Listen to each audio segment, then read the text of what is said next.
Amish bakeries produce breads, pies, and pastries that taste impossibly better than anything modern kitchens create.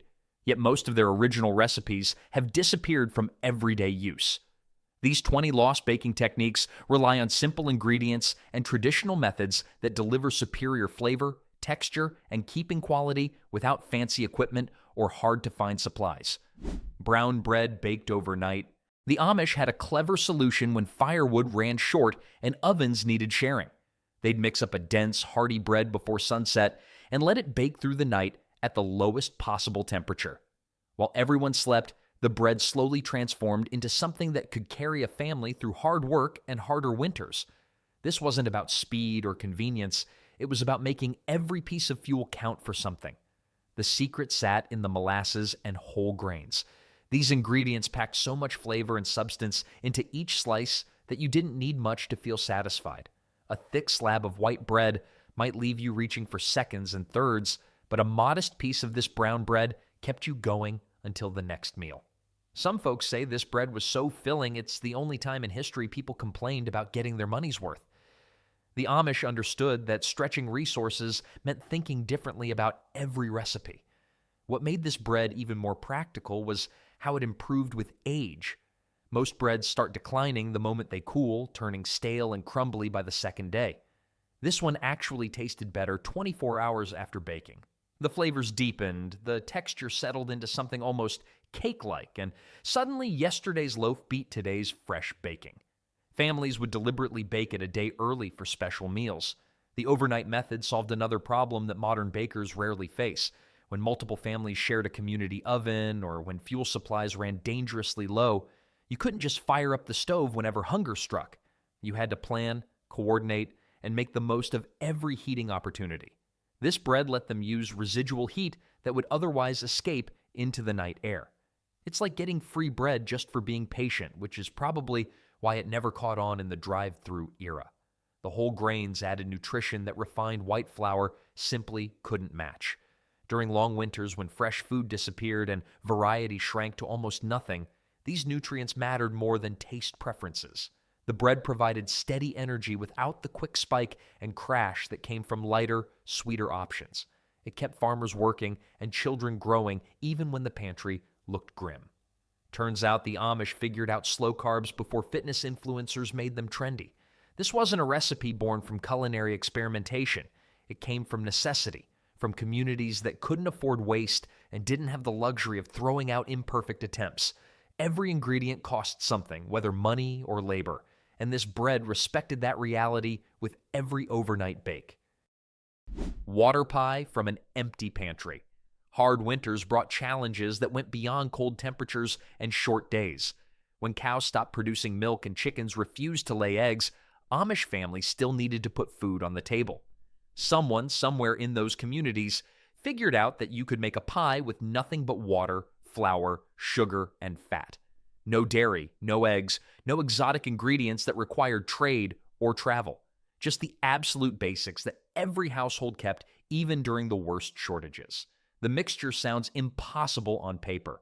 Water and flour make paste, not custard. Sugar adds sweetness, but not structure. Fat provides richness without binding anything together. Yet, when combined in the right proportions and baked at the proper temperature, something remarkable happens in the oven. The ingredients transform into a filling that resembles custard, with a texture that fools people who taste it blind. First-time eaters usually guess milk, eggs, maybe even cream. The revelation that none of those things appear in the recipe tends to generate disbelief, followed by requests for seconds. This pie emerged from genuine deprivation, not culinary creativity. When you've got children staring at an empty table in a pantry down to its last supplies, you don't experiment for fun. You work with what exists and hope it becomes edible. The fact that it became more than edible, that it actually turned into something people enjoyed and requested, speaks to the underlying principles of baking. Chemistry doesn't care about your ingredient list. Heat, time, and proportion matter more than fancy additions. Modern bakers often assume that quality requires abundance. Better ingredients make better results, so the thinking goes. And you can't create something worthwhile from scraps and substitutions. Water pie destroys that assumption completely. It proves that method, technique, and understanding trump expensive shopping lists. The Amish bakers who developed this didn't have culinary degrees or professional training. They had necessity, observation, and a willingness to try combinations that seemed doomed to fail. Those qualities turned out to be enough. The pie also challenged assumptions about comfort food and treats. Desserts were supposed to be luxuries made with butter and cream and eggs. They signaled celebration and abundance, not scarcity and making do. Yet families served this pie with pride, not embarrassment. It represented resourcefulness and resilience, the ability to create sweetness even when circumstances turned bitter. Children didn't know they were eating poverty food. They just knew they got pie, and that was enough to make a hard day better. That shift in perspective from deprivation to accomplishment might be the most important ingredient that never appears in the recipe. Soft rye loaf for long weeks. Wheat flour became scarce with disturbing regularity throughout history.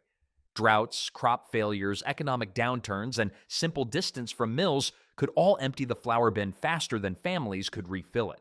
The Amish turned to rye during these shortages, not because they preferred its stronger flavor, but because rye grew more reliably in difficult conditions and cost less when purchased. Rye flour is basically wheat's tougher cousin who never complains about the weather.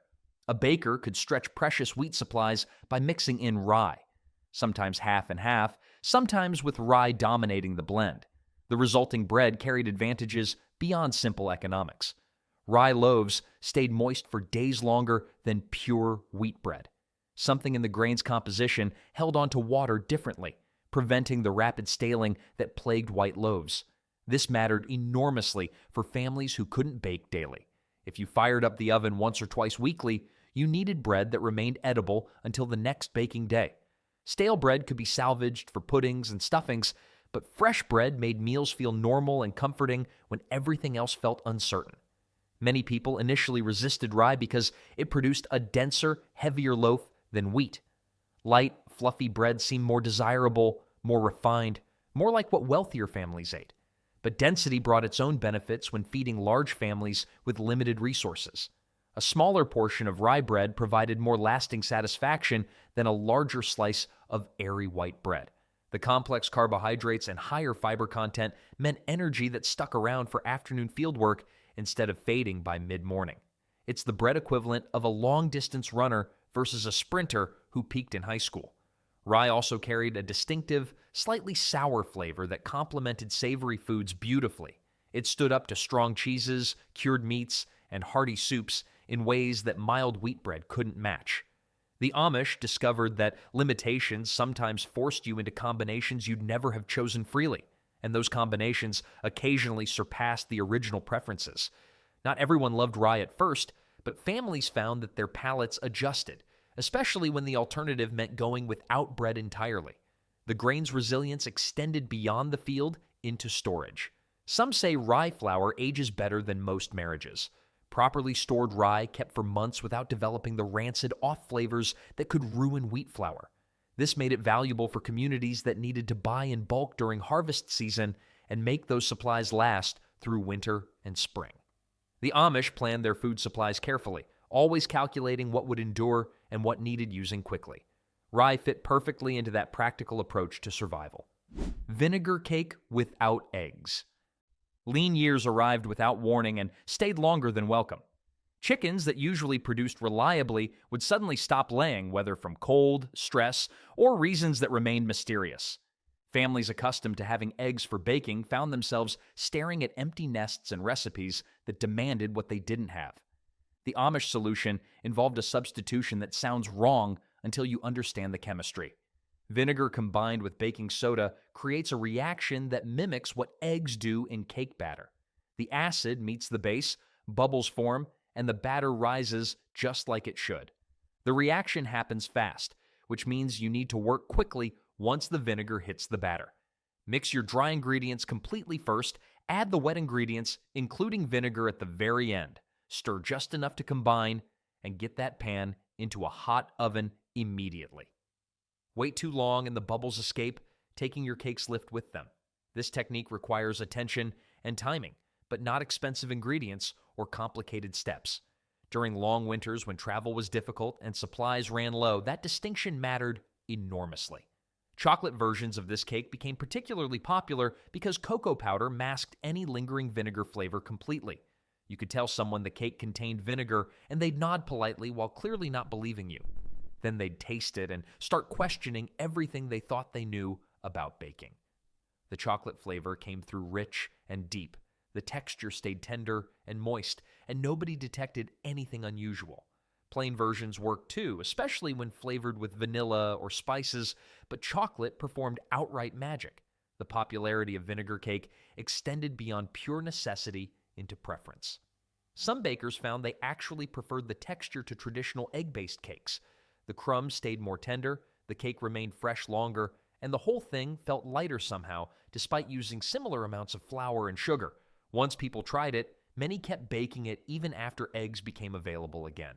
Sometimes limitations forced discoveries that turn into lasting improvements. This cake also solved problems for families with egg allergies, though people didn't use that language at the time. They just knew that certain children couldn't eat regular cakes without getting sick, but could eat vinegar cake without problems. The Amish didn't need scientific explanations for why things worked. They observed, adjusted, and shared successful solutions throughout their communities. Knowledge spread through practice and demonstration rather than written recipes, which meant techniques evolved as they passed from baker to baker. Fried bread dough scraps. Nothing went to waste in Amish kitchens. After cutting out biscuits or shaping loaves, small pieces of dough inevitably remained. Too small to form into proper portions, but too substantial to discard. Modern cooks might toss these scraps or work them into the next batch, but the Amish saw an immediate opportunity. These dough scraps got more second chances than a soap opera villain.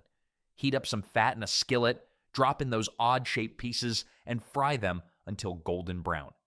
What started as waste became a treat that children specifically requested. The fried dough took on different characters depending on what was available for topping. Butter and syrup transformed them into makeshift pastries. A sprinkle of salt turned them into a savory snack. Cinnamon sugar made them feel celebratory. Families served them hot from the skillet, steam rising as children crowded around the stove with eager hands.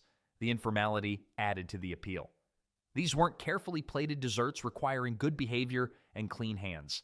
They were kitchen snacks, grab-and-go treats that made ordinary afternoons feel special. The psychological impact shouldn't be underestimated. Children growing up during difficult times learned that deprivation was normal, that going without was simply how life worked. But fried dough scraps created small moments of abundance and joy from literal leftovers. It's like turning pocket lint into party favors, except actually appetizing. Kids didn't need to know they were eating repurposed waste. They experienced something warm, crispy, and sweet, served with love by mothers and grandmothers who knew how to stretch happiness as skillfully as they stretched ingredients. The technique itself required minimal skill and no special equipment. Any cooking fat would work: lard, butter, bacon grease, or oil. The temperature didn't need precise control, just hot enough to sizzle and brown without burning. Even young children could help with the frying under supervision, learning practical skills while creating something delicious. This hands-on involvement taught lessons about resourcefulness that lasted far longer than the memory of any specific snack. Fried dough also served a practical purpose beyond treating children. It provided quick energy for farmhands during long workdays. A few pieces wrapped in cloth and tucked into a pocket made an excellent mid-morning or mid-afternoon snack. The fat and carbohydrates delivered calories that kept bodies working when meals were hours away. Function and pleasure combined in these humble scraps, proving again that Amish cooking valued both. That's efficiency so good it makes a Swiss watch look disorganized. The recipe, if you could call something so simple a recipe, endured because it solved multiple problems at once while requiring almost nothing in return. Milkless biscuit loaves. Dairy scarcity struck Amish communities for various reasons throughout the year. Winter cold could reduce milk production significantly. Disease might sweep through a herd, requiring the slaughter of affected animals. Economic pressures sometimes meant selling milk rather than using it at home. Young children received priority access to whatever milk existed, which left bakers searching for alternatives when making bread for the rest of the family. Water and fat replaced milk in these biscuit loaves, creating something sturdy rather than fluffy, but entirely capable of carrying a family through meals. The texture differed noticeably from milk-based biscuits. These came out denser, more bread-like, with less of the light flakiness that makes traditional biscuits special. But density wasn't automatically a flaw. When you needed bread to hold up under thick gravy, support a generous spread of butter, or simply fill empty stomachs with limited portions, sturdiness became an advantage. The biscuits didn't crumble into useless pieces when handled. They traveled well, survived being wrapped and unwrapped, and maintained their structure even after sitting out for hours. Amish bakers shaped these into loaves rather than individual biscuits, which saved time when feeding large groups. A single large loaf could be sliced at the table, with portion sizes adjusted based on age and appetite. This flexibility mattered when dealing with families that might include toddlers, teenagers, grandparents, and visiting relatives all at once. Everyone got fed efficiently without requiring separate preparations or cooking times. The fat component came from whatever was available, most commonly lard from butchered pigs. Lard created a tender crumb despite the absence of milk, and it contributed a subtle richness that water alone couldn't provide. Some families used butter when they had it, though that seemed wasteful when butter could be served atop the finished bread instead of hidden inside it. The practical calculation was always present: which ingredient delivers the most value in which application. These biscuit loaves never won prizes for elegance or sophisticated flavor. They couldn't compete with milk biscuits in pure eating pleasure, but they showed up reliably when other options vanished, and they did their job without complaint. That reliability mattered more than excellence in communities that faced uncertain food supplies regularly. Knowing you could always make filling bread from basic ingredients, regardless of what else ran short, provided enormous peace of mind. The recipe represented security, the assurance that hunger could be held at bay even during lean times. Sometimes the most important recipes aren't the most delicious ones. Sometimes they're simply the ones that never let you down when everything else falls apart. Apple peel muffins. Most people toss apple peels without a second thought, straight into the compost or trash. The Amish saw those peels as perfectly good food being wasted. Throwing away apple peels in an Amish kitchen would get you the same look as wearing white after Labor Day. They'd collect peels during the fall preserving season when bushels of apples needed processing for sauce, butter, and pies. Those colorful spirals of skin contained flavor, nutrition, and pectin that could be put to use rather than discarded. The peels went into muffins, chopped fine enough that texture didn't become a problem. Cinnamon helped mask any bitterness from the skins while adding warmth that paired naturally with apples. Sometimes a bit of sugar or honey sweetened things further. The resulting muffins looked speckled with color, rustic rather than refined, and they tasted unmistakably of apples without requiring the perfect unblemished fruit that pies and tarts demanded. This approach stretched apples in ways that modern cooks rarely consider. A family working through several bushels of apples for winter storage would generate pounds of peels. Turning those peels into baked goods meant getting perhaps 30% more use from the same amount of fruit. When you'd spent hours picking, transporting, and processing those apples, that extra 30% represented significant value. The labor was already invested. The peels were already separated. Making muffins took minimal additional effort for substantial additional food. Depression-era logic shaped this recipe completely. During the 1930s, when economic collapse made every penny count and waste became unconscionable, techniques like this moved from thrifty practice to absolute necessity. But the Amish had been doing this long before economic catastrophe forced others to adopt similar measures. Their cultural commitment to avoiding waste meant they developed these strategies generations earlier, refining them through practice until using peels became automatic rather than an emergency measure. The muffins also taught children about resourcefulness through direct experience. Kids helping in the kitchen saw peels becoming food rather than garbage. They learned that value existed in things others discarded, and that creativity could extend resources far beyond their obvious limits. These weren't abstract lessons taught through lectures. They were practical skills learned through participation, through the smell of cinnamon and the taste of fresh muffins made from what should have been trash. Those lessons stuck because they were delicious and because they worked every single time someone bothered to try. Ash-heated cornbread. The Amish approach to fuel efficiency made modern energy conservation look casual by comparison. Every piece of wood burned needed to serve multiple purposes simultaneously, and letting heat escape without accomplishing work was nearly criminal. When cooking a main meal in the oven, they'd nestle cornbread near the embers, not inside the main chamber, but close enough to catch residual heat. The bread baked while the roast cooked, effectively making two things with fuel intended for one.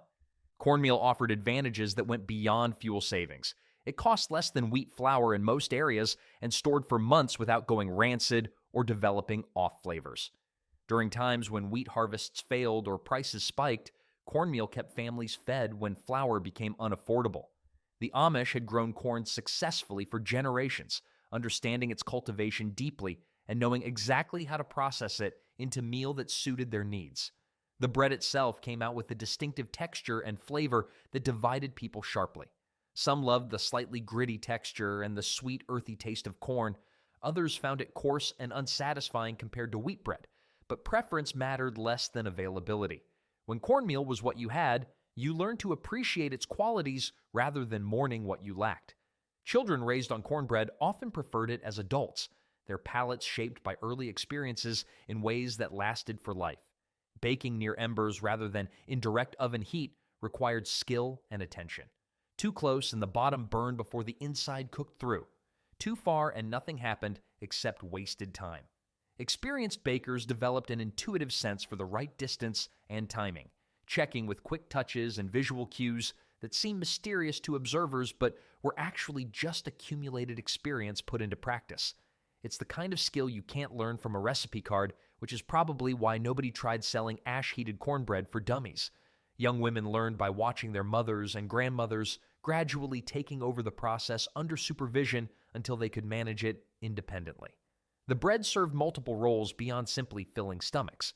It soaked up gravies and pot liquids beautifully, making sure that flavorful cooking liquids didn't go to waste.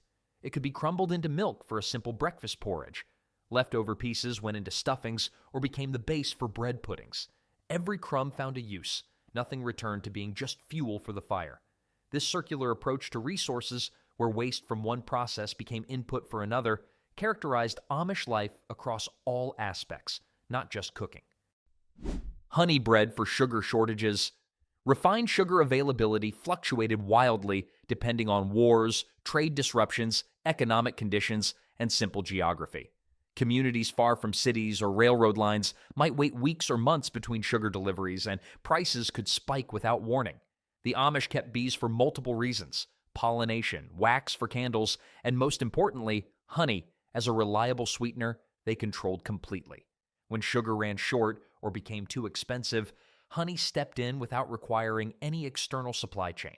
Honey changed bread in ways that went beyond simple sweetness. The moisture in honey kept loaves fresher longer, sometimes for a full week when properly stored. This extended freshness mattered enormously for families who baked infrequently or needed bread that could travel for work or visiting. The flavor also transformed completely, taking on the floral notes and complex character that honey brings. Different flowers produced different honey varieties, which meant bread flavor could shift with the seasons in subtle but noticeable ways. Using honey required recipe adjustments that couldn't be ignored. Honey contained more water than sugar, which meant reducing other liquids to maintain proper dough consistency. The sugars in honey also promoted faster browning, necessitating lower oven temperatures or shorter baking times to prevent burning. Experienced bakers made these adjustments automatically, but beginners often struggled through several attempts before mastering the technique. Once learned, however, honey bread became a staple that many families preferred even when sugar became available again. The health benefits, though not fully understood at the time, added another layer of value. Honey contained trace minerals, enzymes, and antimicrobial properties that refined sugar lacked completely. People noticed that honey bread seemed to digest easier and provide more sustained energy than sugar-sweetened versions. They attributed this to various folk theories, but the underlying nutritional reality supported their observations, even if the explanations were sometimes creative. Eating honey bread also carried a certain satisfaction that went beyond taste. Knowing the sweetness came from your own bees, from hives you tended and protected, created a connection between labor and reward that store-bought sugar couldn't match. This connection to the source of food remained important to Amish culture, reinforcing their commitment to self-sufficiency and their skepticism of dependence on external systems. Every slice of honey bread represented independence, the ability to feed yourself regardless of what markets or merchants decided to do. No-need Sabbath loaf. Rest days presented a dilemma for communities that valued both fresh bread and genuine rest from labor. Baking required work, kneading dough, monitoring rising, tending fires, and cleaning up afterward. But eating stale bread felt wrong on days meant for comfort and reflection. Someone clever developed this technique that mixed both principles beautifully. Leave it to the Amish to find the one loophole that makes both God and fresh bread happy. Mix flour, water, salt, and a small amount of yeast the night before. Then let time do what kneading usually accomplishes. By morning, the dough has risen, developed gluten structure, and is ready to bake with minimal handling. The chemistry works because gluten forms naturally as flour absorbs water, even without mechanical manipulation. Kneading speeds the process dramatically, turning 10 or 15 minutes of work into several hours of waiting. But when you don't need bread immediately, when you're planning ahead for the next day, those extra hours cost nothing. The yeast multiplies slowly in the cool dough, creating flavor complexity that quick breads can't match. The result tastes more developed, more interesting, more like bread from a skilled baker than something thrown together at the last minute. Families mixed this dough on Saturday evening, covered the bowl with cloth, and left it in a cool spot until Sunday morning. The dough would be bubbly and fragrant, ready to shape with gentle hands and slide into an oven that had been fired up for other Sunday cooking.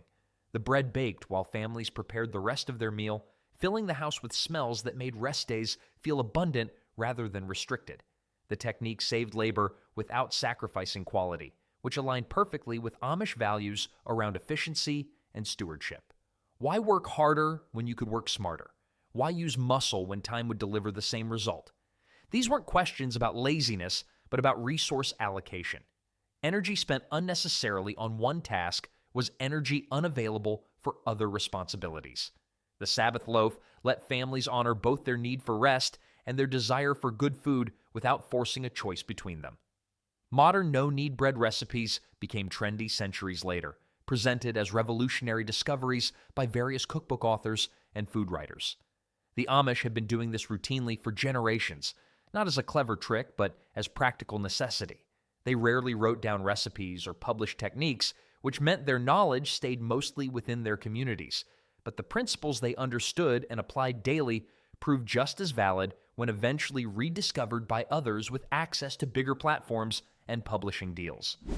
Lard cookies that never crumble. Butter held an almost sacred status in many kitchens, saved for special occasions when its flavor truly mattered.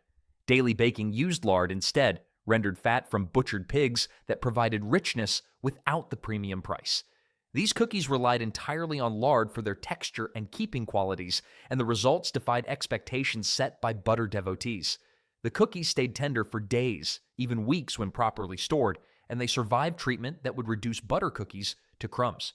The durability came from lard's unique fat structure, something Amish bakers understood practically even if they couldn't explain the chemistry. Cookies made with lard could be wrapped in cloth, stuffed into pockets, bounced around in lunch pails, and emerge mostly intact at mealtime. This resilience made them ideal for farm work, where a mid-morning or mid-afternoon snack needed to survive rough handling and temperature changes. These cookies were basically the Nokia phones of the baking world, indestructible and slightly outdated, but still getting the job done. Workers appreciated food that didn't disintegrate before they got a chance to eat it. The flavor profile differed subtly from butter cookies, less pronounced in its richness, but somehow more neutral and versatile. Lard let other flavors shine rather than dominating with its own character. Vanilla, spices, dried fruit, or chocolate all came through clearly without competing against butter's distinctive taste. Some people preferred this quality, finding butter cookies almost too rich when eaten in quantity. Lard cookies could be consumed steadily throughout a workday without palate fatigue. Texture also set these cookies apart. While butter cookies might be crisp or short or tender depending on recipe and technique, lard cookies achieved a specific consistency that fell somewhere between all three. They yielded to the bite without shattering, provided substance without being heavy, and left no greasy coating in the mouth despite their fat content. Achieving this texture required proper ratios and careful mixing, skills that improved with practice and observation. These were fundamentally working cookies rather than dessert table showpieces. They appeared at barn raisings, harvests, quilting bees, and any other occasion where people gathered for sustained physical labor. Nobody expected them to look elegant or impress guests with sophisticated presentation. They needed to taste good enough to be satisfying, store well enough to remain safe and palatable, and provide enough energy to keep workers productive. Meeting those requirements made them valuable in ways that fancy decorated cookies never could match. Function drove every decision, from ingredient selection to final packaging, and the result succeeded completely on its own practical terms. Salt-risen bread, no yeast at all. Yeast cost money and wasn't always available in remote Amish settlements. When supplies ran out or never arrived, bakers turned to salt-risen bread, a technique using natural fermentation from bacteria rather than commercial yeast. You mixed cornmeal, salt, warm water, and a bit of sugar, then waited for wild microorganisms to do their work. The smell during fermentation scared off newcomers, something between old cheese and unwashed socks. It's the only bread that requires both courage and a clothespin for your nose. But once baked, the flavor one converts immediately. The process demanded expert patience. Temperature had to stay warm enough for fermentation, but not hot enough to kill the culture. Too cool and nothing happened. Too warm and you got foul-smelling failure instead of bread. Experienced bakers developed intuition about timing and warmth that couldn't be taught from books. The bread rose without any yeast, proving that Amish resourcefulness extended even to capturing invisible bacteria from the air itself. Skillet apple grunt. Not every home had a reliable oven or enough fuel to keep one running regularly. The stovetop offered a more manageable heat source, easier to control, and less resource-intensive for smaller cooking tasks. Apple grunt solved the dessert problem for families with plenty of apples but limited cooking options. The name sounds like something you'd hear in a barnyard, which is fitting since that's probably where it was invented. Sliced apples went into a heavy skillet, got sprinkled with sugar and spices, then were topped with thick dollops of biscuit dough.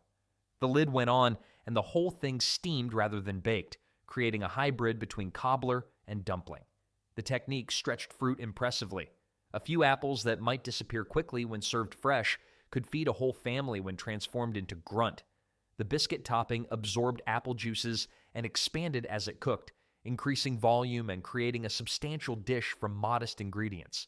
Children loved the soft, sweet dumplings that formed on top, while adults appreciated how the apples underneath softened and released their flavors into the surrounding liquid.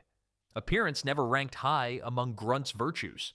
The finished product looked lumpy and somewhat unappetizing, with the biscuit dough forming irregular shapes rather than the neat appearance of sliced pie or organized cobbler. But taste mattered more than presentation in Amish kitchens, and grunt delivered satisfying sweetness and comfort without requiring perfection. The name itself suggested that nobody expected elegance. At least they were honest about it instead of calling it rustic apple medley or some other fancy nonsense. Making grunt required minimal skill beyond basic cooking competence. Slice apples, make simple biscuit dough, combine them in a skillet, and wait. The stovetop heat needed monitoring to prevent scorching, but nothing about the process demanded precision timing or careful temperature control. Young cooks could manage it successfully, building confidence while producing something the family would actually enjoy eating. The portability of a single skillet meal also provided advantages during busy seasons. Harvest time, barn raising, or any situation requiring cooking away from the main kitchen became simpler when one pot could produce a complete dish. The skillet went directly from heat source to table, reducing cleanup and eliminating the need for multiple serving pieces. Simplicity defined every aspect of this recipe, from ingredients to method to presentation. That simplicity wasn't a compromise or a second-rate alternative to better options. It was a deliberate choice that aligned with Amish values around efficiency, humility, and avoiding unnecessary complication. Sometimes the best solution was also the simplest one. Leftover mashed potato bread. Potatoes grew reliably even in poor soil and stored through winter without special equipment. Amish families often had more potatoes than they could use fresh, which led to creative applications across all meals. Leftover mashed potatoes found their way into bread dough, replacing some of the flour and adding moisture that kept loaves soft for days. This wasn't originally a recipe someone designed intentionally. More likely, a baker with stale mashed potatoes and not quite enough flour experimented out of necessity and discovered the combination worked surprisingly well. The potatoes contributed starch that behaved differently than wheat starch, creating a tender crumb with excellent keeping qualities. Bread made this way stayed soft and fresh tasting for nearly a week when properly stored, compared to plain wheat bread that might start drying out after 2 or 3 days. For families who baked weekly rather than daily, this longevity transformed bread from something that needed constant attention into something that could be made once and relied upon throughout the week. The texture also changed in ways people found appealing. The bread became slightly denser, but not heavy, with a moist quality that made it perfect for toasting or slicing thin for sandwiches. The potato flavor remained subtle, barely noticeable in the finished product, but it added a faint earthiness that complemented both sweet and savory toppings. Some families started deliberately making extra mashed potatoes at dinner specifically so they'd have them available for the next day's bread baking. Using leftover potatoes also solved a practical problem around food waste. Mashed potatoes didn't keep well before refrigeration became common. They'd start to turn or develop off flavors within a day or two, faster in warm weather. Either you ate them immediately or you found another use quickly. Bread provided that use perfectly, transforming something temporary into something that lasted and traveled well. The transformation from one meal side dish into the next week's staple showed the kind of circular thinking that characterized Amish resourcefulness. Modern bakers sometimes view this recipe with skepticism, wondering why anyone would add potatoes to perfectly good bread. But that question misses the historical reality.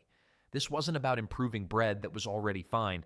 It was about making bread when flour ran low, extending supplies that needed stretching, and using food that would otherwise spoil.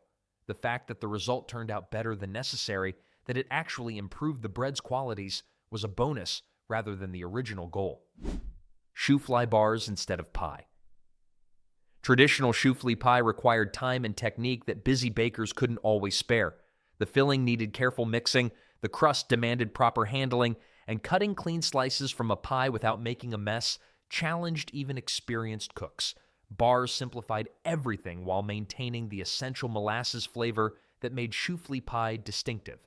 Plus, you could eat them with your hands, which is basically the Amish version of fast food. Pour the filling into a rectangular baking pan, add the crumb topping, bake it all at once, and cut into squares when cool. Simpler, faster, and perfectly suited for feeding crowds.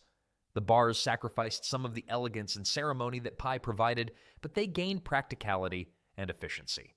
At community gatherings where dozens or even hundreds of people needed feeding, bars worked far better than individual pie slices. You could stack them, wrap them, transport them without special containers, and serve them without plates or forks if necessary.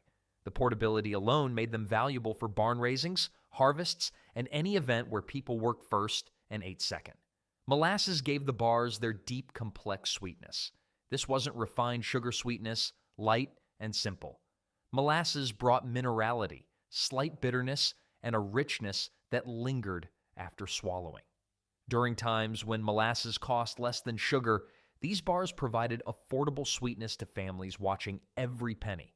The Amish often kept molasses in bulk, buying it by the jug rather than in small quantities, which made recipes using it particularly economical. The crumb topping added textural contrast and visual appeal without requiring fancy ingredients. Flour, sugar, butter, and spices combined into something that looked complicated but was actually just organized rubble. The crumbs didn't need to be uniform or carefully measured. Rough chunks worked just fine, maybe even better than carefully calculated pieces. This forgiving nature made the recipe accessible to beginners while still delivering results that satisfied experienced bakers. Cutting the bars required only a sharp knife and a firm hand. No worrying about perfect pie wedges or fillings that slumped when sliced. The bars held together reliably, maintained their shape, and looked tidy on serving platters without requiring artistic arrangement. Function consistently trumped form in Amish baking, and these bars embodied that priority completely. They weren't trying to impress anyone or win competitions. They simply needed to taste good, feed many, and avoid wasting ingredients, time, or effort. Buttermilkless soda bread. Traditional Irish soda bread required buttermilk, that tangy liquid left after churning butter. But buttermilk wasn't always available in Amish kitchens, especially during periods when butter production dropped or when families sold their dairy products rather than keeping them for home use. Water mixed with baking soda replaced the buttermilk entirely, creating a chemical reaction that still leavened the bread effectively. The taste differed slightly, less complex than buttermilk versions, but the texture came out tender and the bread was ready to eat within an hour of starting. Speed mattered during busy periods when time became the scarcest resource. Planting season, harvest time, canning weeks, any period of intense work pressure meant meals needed to appear quickly without sacrificing nutrition or satisfaction. This soda bread required no yeast, no rising time, no kneading, just mix wet and dry ingredients, shape into a round, slash the top, and bake. 30 minutes later, warm bread came out of the oven, ready to accompany soup or stew. The Amish adapted this fundamentally Irish technique to their own needs and available ingredients without worrying about authenticity or traditional methods. They cared whether it worked, whether it fed their families, whether it made efficient use of time and supplies. Cultural origins mattered less than practical results. This pragmatic approach to food showed up repeatedly across their cooking, borrowing useful techniques from anywhere while modifying them to fit local conditions and preferences. The bread's density and slight crumbliness made it perfect for soaking up liquids from soups and gravies. It didn't fall apart when dunked, but absorbed flavors readily, turning simple bread into a vehicle for stretching more expensive ingredients. A pot of bean soup that might feed 4 people could feed 6 when accompanied by this bread, which soaked up broth and added bulk to each serving. Hunger never waited politely for convenient timing. Children came in from play or chores demanding food immediately. Workers needed meals at odd hours when field conditions dictated schedules. Having a bread recipe that could be started and finished within an hour provided flexibility that yeast breads couldn't match. You weren't locked into baking schedules set hours in advance. If bread ran out or unexpected guests arrived, this recipe provided a fast solution that didn't require apologizing for quality or settling for obviously inferior substitutes. Cornmeal custard squares. When flour bins ran dangerously low and resupply was weeks away, Amish bakers turned to cornmeal for solutions. These custard squares use cornmeal as the primary ingredient, not as an accent or complement to wheat flour, but as the main structural element. The result defied expectations set by cornbread's typical coarse texture, coming out surprisingly smooth and almost creamy despite being baked rather than cooked on the stovetop. Eggs and milk, when available, transformed cornmeal into something that straddled the line between bread and dessert. Cornmeal's lower cost made this recipe particularly valuable during economic hardships. A pound of cornmeal might cost half what wheat flour cost, sometimes even less depending on local growing conditions and transportation costs. Families could make these squares when flour-based desserts became financially out of reach, still providing something sweet to children who'd done hard work and deserved some small reward. The texture required getting used to for people raised on wheat-based baked goods. The custard maintained a slight graininess that never fully disappeared no matter how carefully you mixed or baked. But after a few servings, that texture became familiar rather than strange, eventually even comforting in its distinctiveness. It's like how everyone's grandma makes something weird that you eventually realize you love. Children who grew up eating these squares often requested them as adults, choosing them over fancier desserts that lacked the associated memories and emotional connections. Baking these in large pans and cutting them into squares followed the same efficiency principles that governed Amish cooking throughout. Why make individual portions when one large batch could be divided as needed? Why create extra work when simpler methods delivered the same results? The squares came out uniform in size, which meant equal distribution among family members without arguments about who got the bigger piece. Cornmeal quietly carried whole communities through difficult periods. It didn't get the respect that wheat received, didn't feature in fancy recipes or celebratory meals, but it showed up consistently when other options disappeared. These custard squares represented just one of many ways Amish cooks transformed a humble grain into something that sustained both body and spirit. the willingness to work with what was actually available rather than mourning what wasn't showed up in every practical recipe that prioritized function over tradition. Slow-dried biscotti for storage. The Amish needed food that traveled well and lasted weeks without refrigeration or special storage. Long workdays in distant fields, trips to market towns, visiting relatives in other settlements all required portable food that wouldn't spoil before being eaten. Biscotti solved this problem perfectly through double baking that removed almost all moisture. The first baking cooked them through like regular cookies. The second baking, at lower temperature, dried them completely until they became hard enough to survive rough treatment and long storage. The technique came from Italian bakers, but the Amish adapted it without concerning themselves about culinary purity or authentic methods. They recognized useful technology when they saw it and put it to work feeding their families. The twice-baked approach also made biscotti difficult to eat fresh from the oven, which helped with portion control and prevented children from devouring an entire batch before it could be properly stored. They're so hard when fresh that your jaw gets a workout before your stomach does. Flavoring varied based on available ingredients. Anise seeds appeared frequently because they stored well and added distinctive flavor from small quantities. Nuts went in when harvests provided them. Dried fruits sometimes made appearances when preservation efforts left extras. The basic dough remained consistent, but the additions changed with seasons and supplies, which meant every batch brought slight variations that kept things interesting. Dunking became the preferred way to eat properly dried biscotti. Coffee, tea, milk, even water could soften them enough to be chewed comfortably while adding flavor from the absorbed liquid.